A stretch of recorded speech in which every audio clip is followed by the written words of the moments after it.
Good morning all of you बेटा।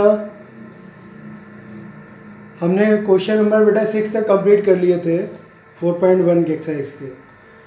Now I am taking question number 7। Which of the following are cubes of even natural numbers और odd natural numbers.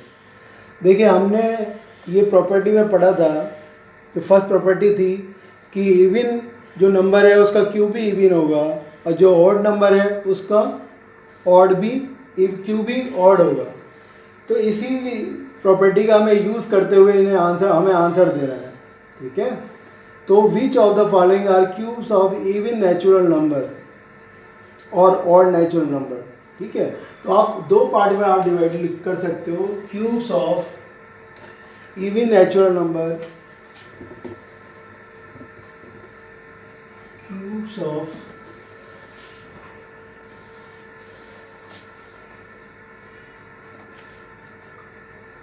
even natural number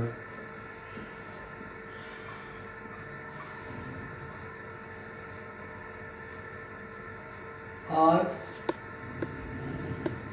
even. So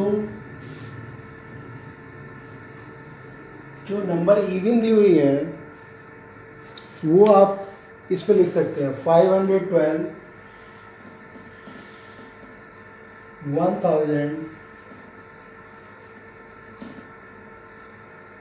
और 4096 cubes of even natural numbers are even number. So 512, 1000, so cube of, यहाँ पे लिख दीजिए, so cube of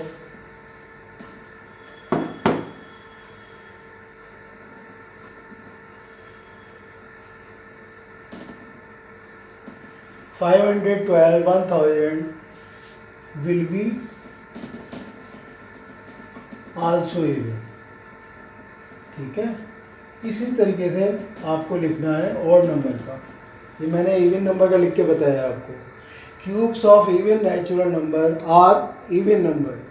so cubes of 512, क्योंकि ये even number है, 512, 1000, 4096, इनके क्यूब क्या होंगे, वो भी क्या होंगे, इवन नंबर होंगे। सिमिलरली है ना, जो ऑड नंबर है उनके कैसे होते हैं, ऑड होते हैं। तो आप लिख सकते हो सिमिलरली, चलो मैं लिख देता हूँ, सिमिलरली क्यूब्स ऑफ, जो ऑड नंबर है आपकी कौन कौन सी है, 125, 2197 और 6859 will be odd number. Even number के क्यूब इवन होते हैं और ऑड नंबर के क्यूब ऑड होते हैं, इसलिए इन नंबर्स का क्यूब क्या हो जाएगा, वो ऑड नंबर हो जाएगा। ये आपका क्वेश्चन नंबर 7 था। ये क्वेश्चन नंबर 8 की बात करते हैं। क्वेश्चन नंबर 8 में क्या है, right the ones digit of cube of each of the following number.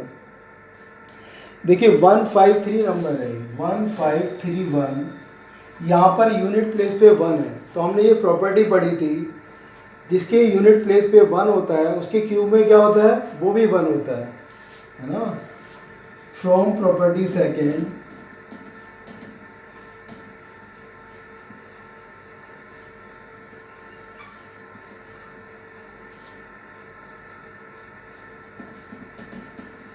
we know that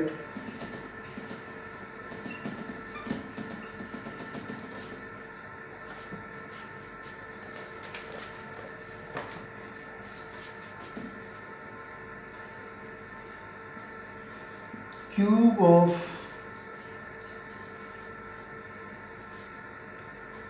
digit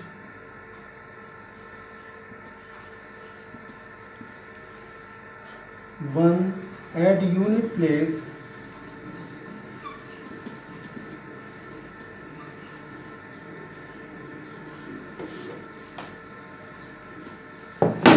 unit place is also 1.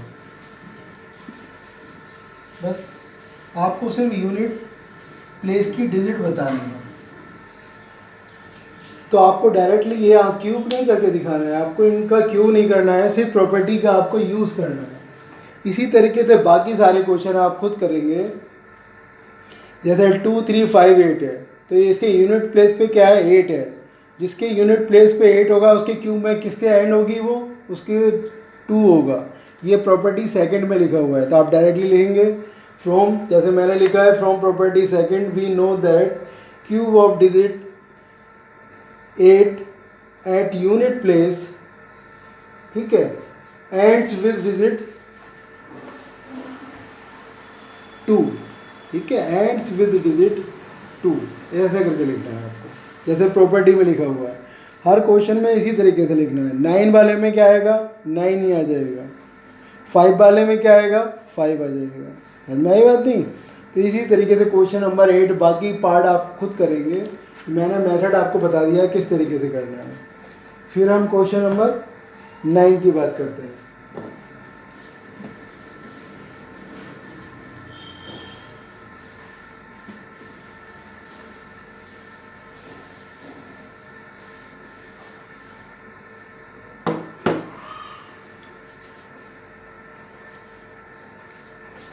अभी किसी को कुछ समझ में नहीं आया कहो तो मैं और बता देता हूँ, ठीक है। जैसे मान लीजिए हम क्वेश्चन नंबर 8 का एक पार्ट और ले लेते हैं।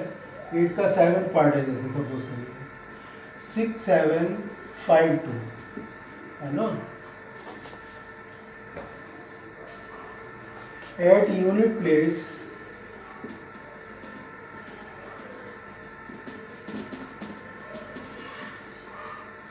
We have digit 2,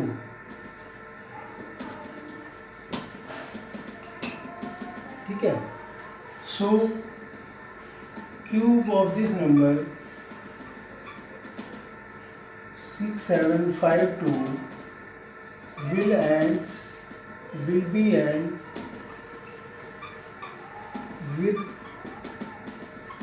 digit 8 from property second, from property second. लिखने का थोड़ा बहुत चेंज हो सकता है मेथड, ज़रूरी नहीं जैसे मैंने लिखा है वैसे ही आप लिखें।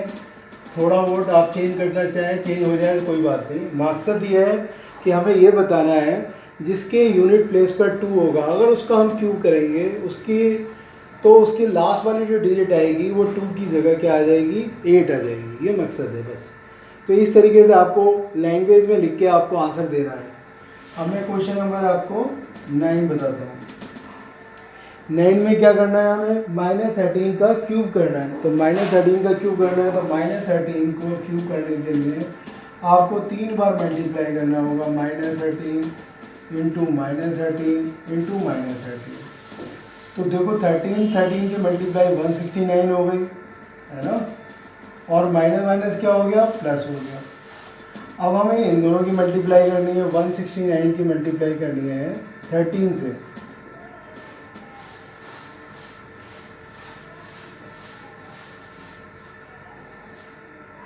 तो 89 हो जाएगा।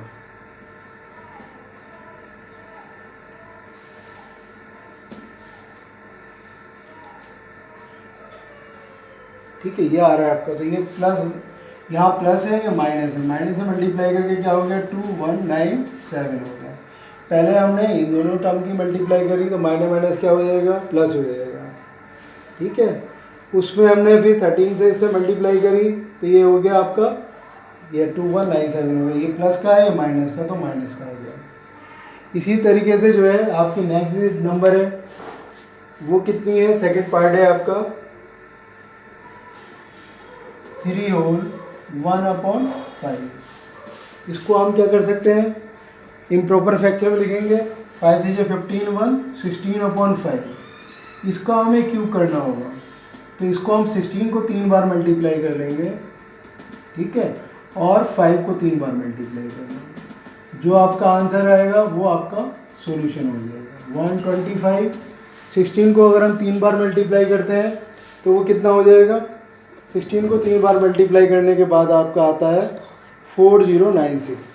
4096, ठीक है।